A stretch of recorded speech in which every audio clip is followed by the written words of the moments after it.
같이 인사 나누죠. 샬롬.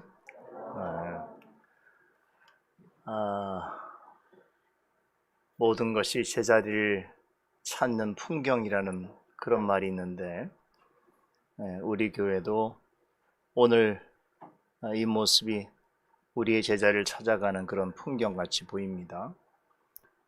기쁘고 감격스러운 마음으로 오늘 시편 말씀 같이 나누도록 하겠습니다.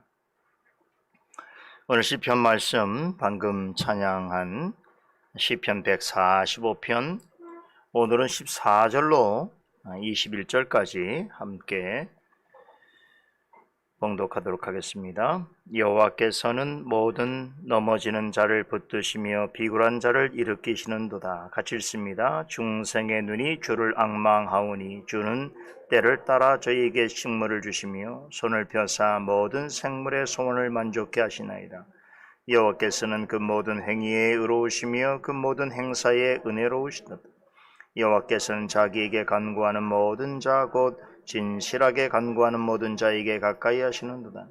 저는 자기를 경외하는 자의 소원을 이루시며 또 저희 부르짖음을 들으사 구원하시리로다. 여호와께서 자기를 사랑하는 자는 다 보호하시고 악인은 다 멸하시리로다. 내 입이 여호와의 영예를 말하며 모든 육체가 그의 성호를 영영히 송축할지어다. 오늘 읽은 부분은 제가 지난주에 본시편을 두 부분으로 나누어서 살펴보겠다 말씀드렸는데, 후반부 내용이면서 전체적으로 결론을 이야기하고 있습니다. 지난 주일 시간에 본시편과 관련해서 여러분들이 꼭 기억하고 있으면 좋을 만한 몇 가지 특징에 대해서 말씀을 드렸는데, 그 중에서도 꼭 한 가지 기억을 해야 될 것을 꼽는다면 이것입니다. 이 시편은 왕이신 하나님과 그분이 통치하는 나라를 찬양하기 위하여 지어진 찬양시입니다.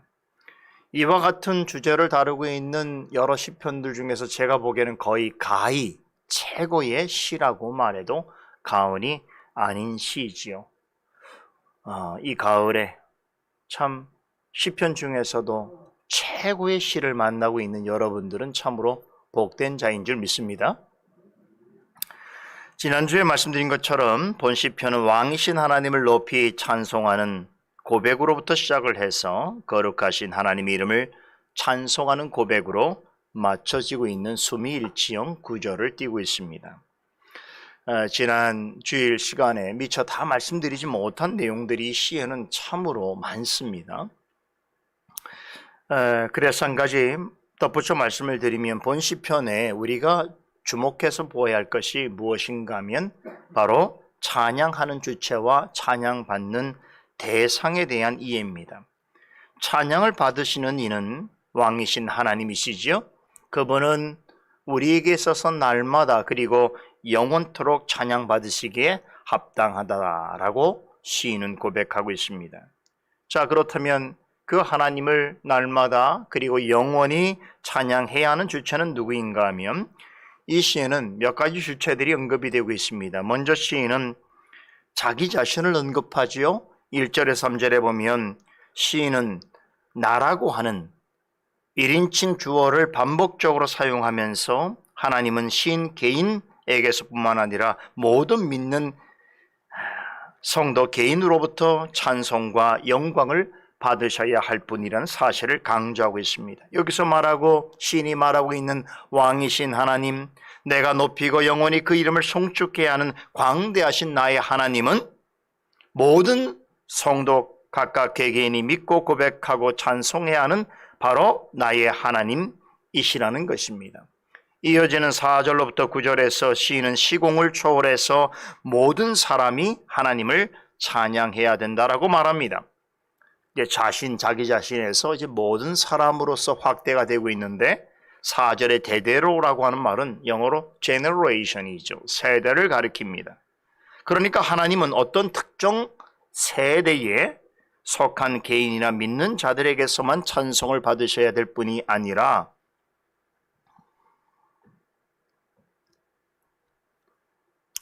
세대와 세대를 이어서 모든 사람들로부터 찬양을 받으시게 합당하신 유일하신 참 하나님이시라는 사실을 목소리 높이고 있습니다. 왜 그러냐? 하나님은 광대하시기 때문이다. 광대하시다는 말은 위대하시다라고 하는 뜻과 더불어서 모든 시공간을 초월하여 계시다라고 하는 의미를 지니고 있습니다. 여러분, 세상에 탁월한 능력과 권력을 가지고 있는 많은 왕들 또 권력자들이 있었고 지금도 있지요. 그러나 그들은 그 자신의 나라와 한 백성, 한 나라를 다스릴 뿐입니다. 그들의 통치는 언제나 유한적이고 한정적입니다. 그러다가 언젠가 풀처럼 시들고 연기처럼 사라지는 것이지요. 지금 대선 후보들이 이제 내년 대선을 앞두고 참 열심히 TV에 나와서 여러 가지 일들을 하는데 여러분, 그 권력이 오래 가지 않아요. 얼마나 가겠습니까? 5년 동안 다스릴 권력을 위해서 저렇게 이전투구하는데 여러분, 언젠가 풀같이 시들고 연기처럼 사라지는 것이 권력입니다. 하지만 광대하신 하나님은 어떻습니까? 태초부터 영원까지 왕이신 분이시에요. 8절 9절은 그러하신 하나님의 자비와 인자하심이 만유에 미쳤다. 즉 모든 세상에 미친다고 선언합니다. 그러기에 10절에서는 주의 지으신 모든 것이 곧 모든 피조물이 주께 감사해야 한다고 합니다. 그 중에서도 하나님의 백성인 주의 성도는 자발적으로 주를 찬송, 송축해야 할 것을 강조하는데 주의 성도들은 하나님께서 지으신 만물과 그것을 다스리시는 권능을 기억하면서 하나님의 나라와 영광을 바라보며 찬송해야 한다는 것입니다. 여러분, 시인이 말하고 있는 주의 나라 곧 하나님의 나라는 죽어서 가는 나라를 말하는 것이 아니에요. 이 천상의 나라도 하나님 나라지만 영원한 하나님 나라가 있고 지금 시인이 말하고 있는 주의 나라 곧 하나님 나라는 이 땅의 역사 속에서 하나님의 영광과 권능과 위엄으로 다스려지는, 즉 하나님의 주권과 통치가 미쳐지는 범위, 그 영역을 가리키는 것입니다. 모든 나라는 나라를 다스리는 통치자와 그의 통치 아래 살아가는 백성들이 있습니다. 예나 지금이나 세상에는 그런 많은 나라들이 있어 왔고 또 지금도 그런 많은 나라들이 있습니다. 그러나 하나님 나라는 세상 나라들과 근본적으로 다릅니다. 왜냐하면 하나님 나라의 왕은 하나님이십니다. 그리고 이 나라의 백성은 그리스도를 믿는 모든 성도들입니다. 이 나라는 세상의 나라들과 달리 하나님께서 모든 권세의 전권을 위임하신 그리스도께서 친히 다스리십니다. 부활 승천하신 그리스도께서는 하나님 우편에서 하나님 나라를 다스리고 계십니다. 하나님께서는 영원 전부터 그리스도에게 이 나라를 다스릴 수 있는 고난과 위엄과 영광을 주셨습니다. 여러분, 그 사실을 예수 그리스도께서 잘 인식하셔서 하늘로 승천하실 때에 비로소 모든 믿는 자들을 대표하는 제자들에게 이렇게 분명히 말씀하셨습니다. 하나님이 하늘과 땅의 모든 권세를 나에게 주셨으니 그러므로 너희는 가서 모든 민족을 제자로 삼아 아버지와 아들과 성령의 이름으로 세례를 베풀고 내가 너희에게 분부한 모든 것을 가르쳐 지키게 하라. 볼지어다 내가 세상 끝날까지 너희와 항상 함께 있으리라 라고 하셨습니다. 이 땅에 이러한 일을 이루시기 위해서 오순절에 성령을 보내주셨고 성령의 충만함을 받은 자들로 하여금 땅끝까지로 주님의 증인이 되게 하신 것입니다. 이것은 우리에게 대단히 중요한 교훈을 전해줍니다. 하나님께서 그리스도로 하여금 세우시고자 하신 하나님의 나라는 다름 아닌 그리스도로 인하여 그리스도 안에서 성령과 말씀으로 다스림을 받기를 즐거워하는, 그래서 하나님 나라의 영광과 능력과 위엄을 찬양하고 드러내기 위한 하나님 나라 백성들의 모임인 것입니다. 그럼 이 모임이 무엇일까요? 바로 주님의 몸된 교회입니다. 본문 10절에서 13절에서 시인은 주의 성도들이 모여 주를 송축하고 저들이 주의 나라의 영광을 말하며 주의 권능을 나타내며 주의 능하신 일과 주의 나라의 위엄의 영광을 사람들에게 알림으로 이 땅에서도 하나님의 영원한 통치를 받는 주의 나라가 이루어질 것을 말하고 있습니다. 결국 이 나라는 하나님의 은혜로운 통치를 통해서 이루어지게 되는데 이 땅에서 이루어지는 하나님 나라는 바로 주의 몸된 교회인 것입니다. 이러한 교회에 속하여 있는 성도만이 왕이신 하나님을 인정하고 그분이 모든 피조물과 인류를 다스리시며 그 중에서도 특별히 택하신 백성들의 모임인 교회를 통해서 하나님 나라를 이루시고 성령과 말씀으로 당신의 나라와 백성을 다스린다는 사실을 알고 고백할 수 있는 것입니다. 이것은 이 땅의 하나님 나라의 백성들의 특권인 것이고 또한 의무입니다. 이런 관점에서 본다면 본 시편의 전반부에서 시인이 말하고자 하는 핵심은 바로 이것입니다. 세상에 존재하는 모든 개인과 모든 피조물은 하나님을 마땅히 찬양해야 하는 것이죠. 왜 그렇습니까? 하나님의 위대함과 은혜로우심과 인자심이 하나님이 지으신 모든 것에 미치기 때문입니다. 그런데 그 중에서도 특별히 하나님과 그분의 나라를 기억하여 날마다 또한 영원토록 찬양해야 할 주체가 있다는 것이죠. 누구입니까? 주의 몸된 교회와 그 교회 가운데 속해 있는 주의 백성들입니다. 왜 그렇습니까? 주의 몸된 교회와 백성들은 왕이신 하나님의 아주 특별하고도 구체적인 다스림을 받고 있기 때문입니다.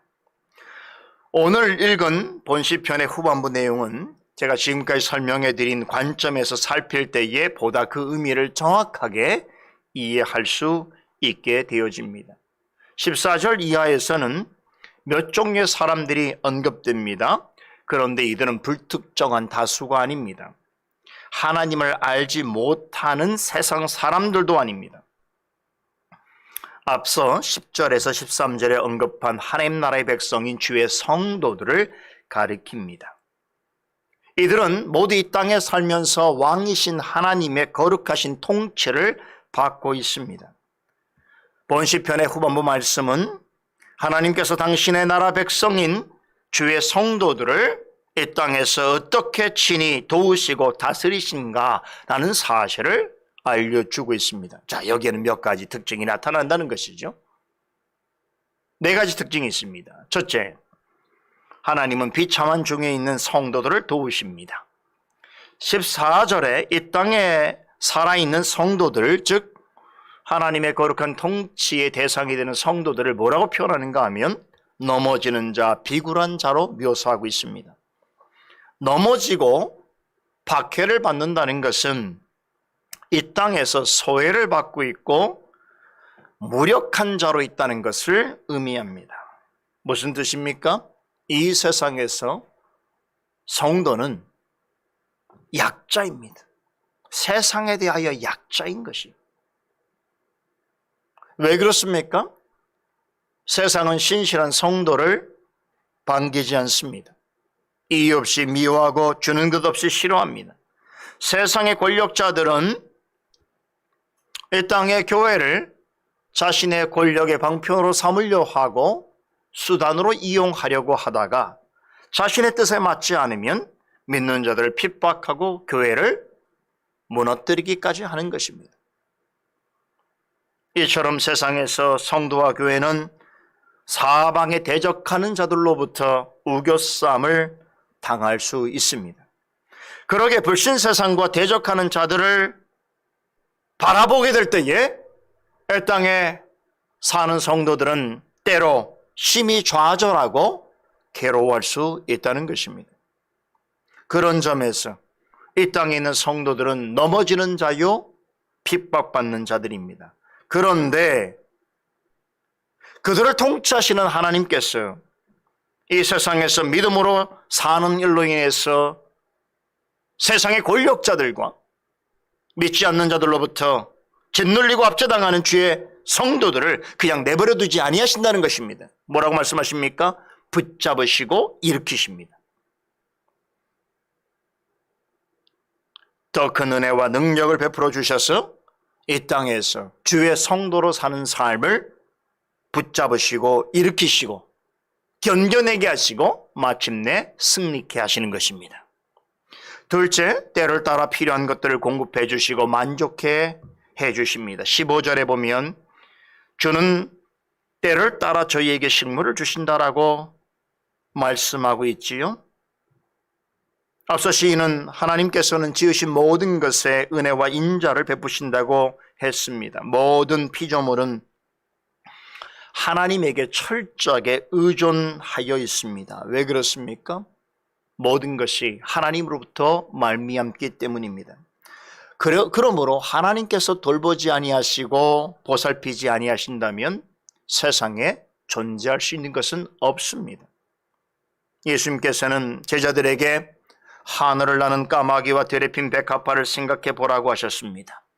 우리 눈에 그 보잘것없어 보이는 것들도 하나님께서 먹이시고 입히시고 살게 하시는데 하물며 너희는 무엇을 먹을까 무엇을 마실까 염려하지 말라라고 하셨습니다. 하늘에 계신 너희 아버지께서 너희에게 있어야 할 것을 다 아신다라고 말씀하셨습니다. 까마귀를 먹이고 들풀도 입히시거든 하물며 하나님의 자녀된 너희에게 어떻게 하시겠느냐고 되물으셨습니다. 그러면서 심지어 악한 자라도 자신의 자식에게는 좋은 것을 줄 알거든 하물며 하늘에 계신 너희 아버지께서 구하는 너희에게 좋은 것으로 주시지 않으시겠느냐라고 다시 한번 되물으셨습니다.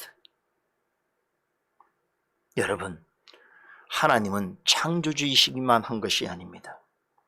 창조하신 모든 세계를 다스리시고 좋은 것을 베푸십니다. 특별히 주의 성도들에게 때를 따라 가장 좋은 것으로 적합한 것으로 베풀어 주시는 우리의 아버지이십니다. 모든 자연은 때가 되면 열매를 맺습니다. 그런데 그 열매를 맺게 해주시는 이가 누구십니까? 하나님이십니다. 그런 하나님께서 우리에게 선하신 아버지가 되시기 때문에 우리의 때를 잘 아셔요. 여러분 놀랍지 않습니까? 우리 한국은 사계절이 있죠. 사계절마다 이렇게 바뀌어서 변화되어지는 자연의 모습을 볼 때에 저는 우리 대한민국 국민은 참 하나님께 감사해야 된다고 생각해요.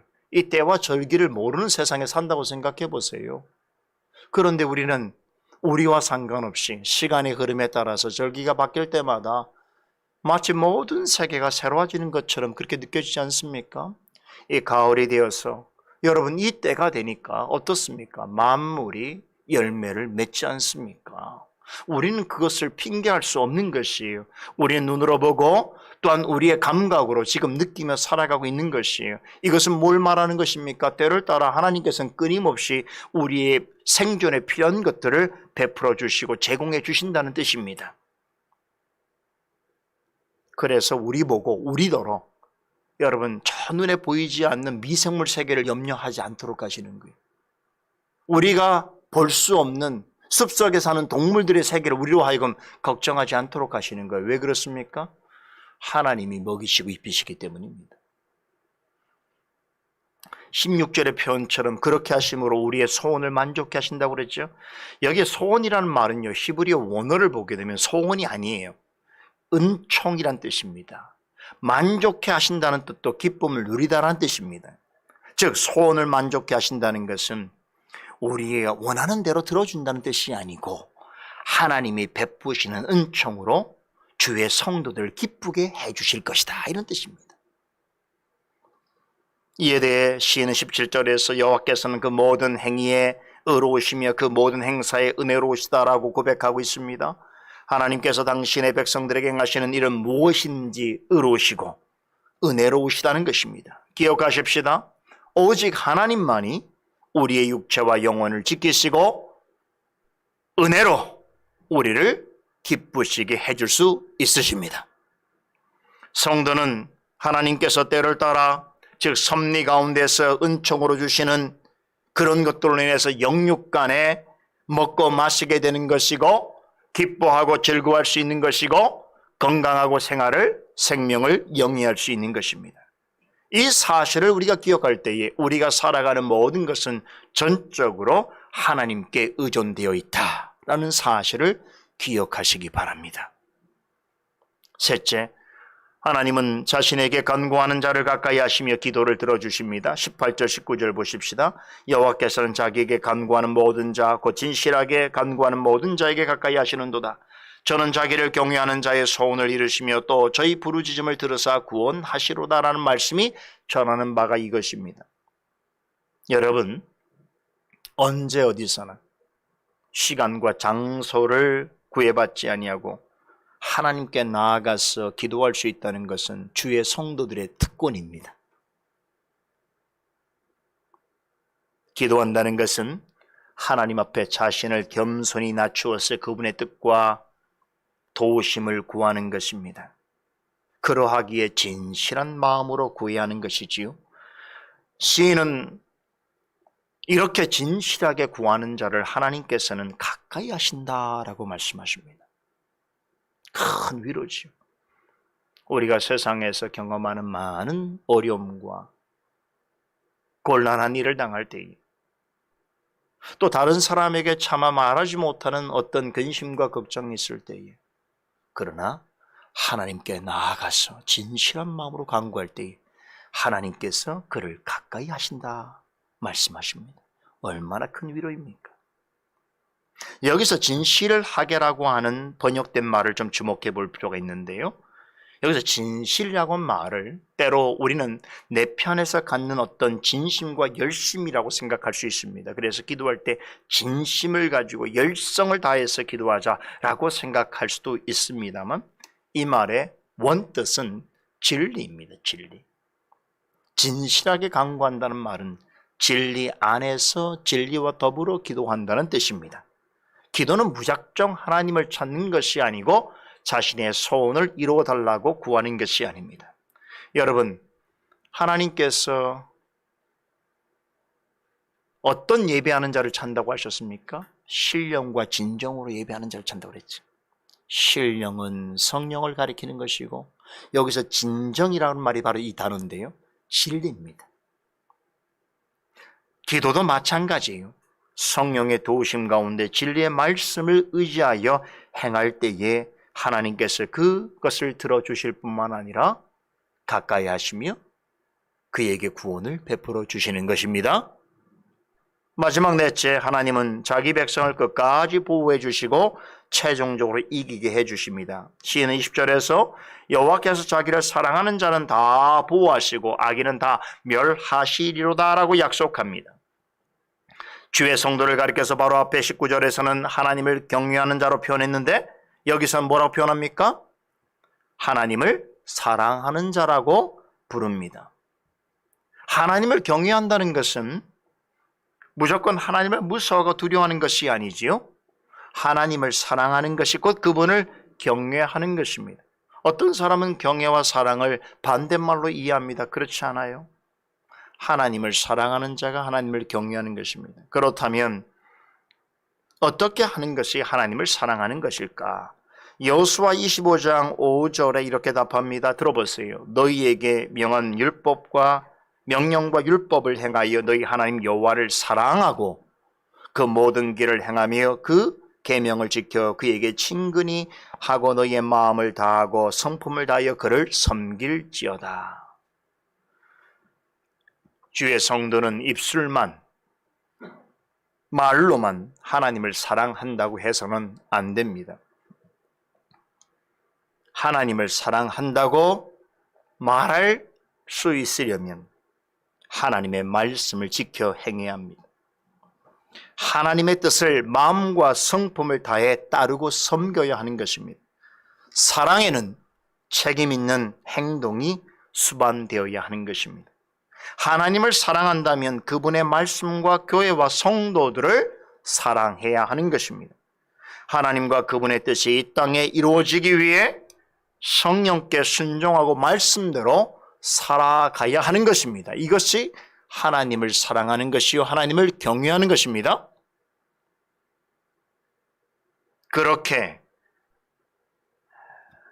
하나님을 사랑하고 경외하는 사람은, 곧 하나님을 그런 마음으로 대하는 자들은 하나님께서 끝까지 그를 보호하여 주실 것이고, 그를 대적하는 모든 악한 자들로부터 구원하실 것이며, 그를 대적하는 자들을 멸망시킬 것입니다. 그래서 마침내 승리하게 될 것입니다.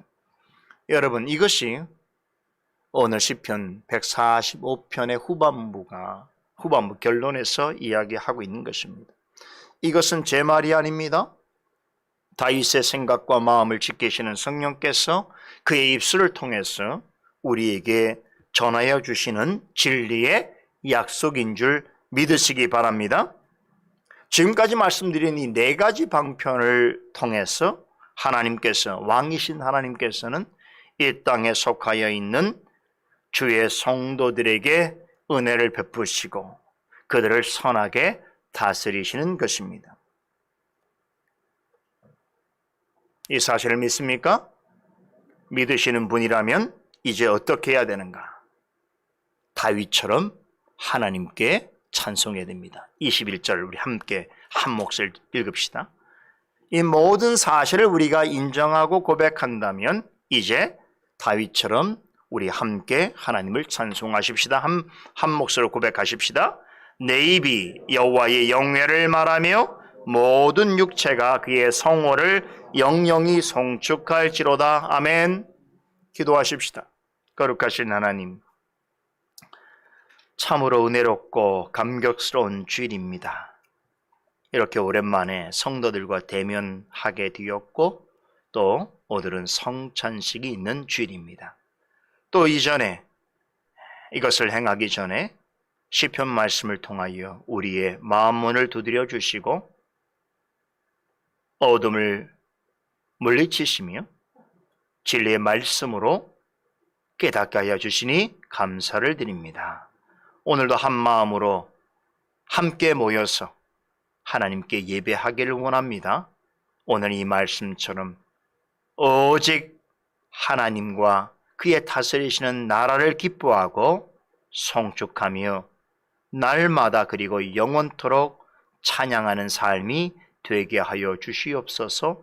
그리할 때 하나님께서 반드시 우리에게 약속하신 바를 이루신다고 하셨사오니 어떠한 상황에서도 하나님의 말씀의 약속을 끝까지 신뢰하고 의지하며 나아가는 성도들로 하여금 승리하게 하는 역사를 보여주시옵소서. 살아계신 예수 그리스도 이름으로 기도드리옵나이다.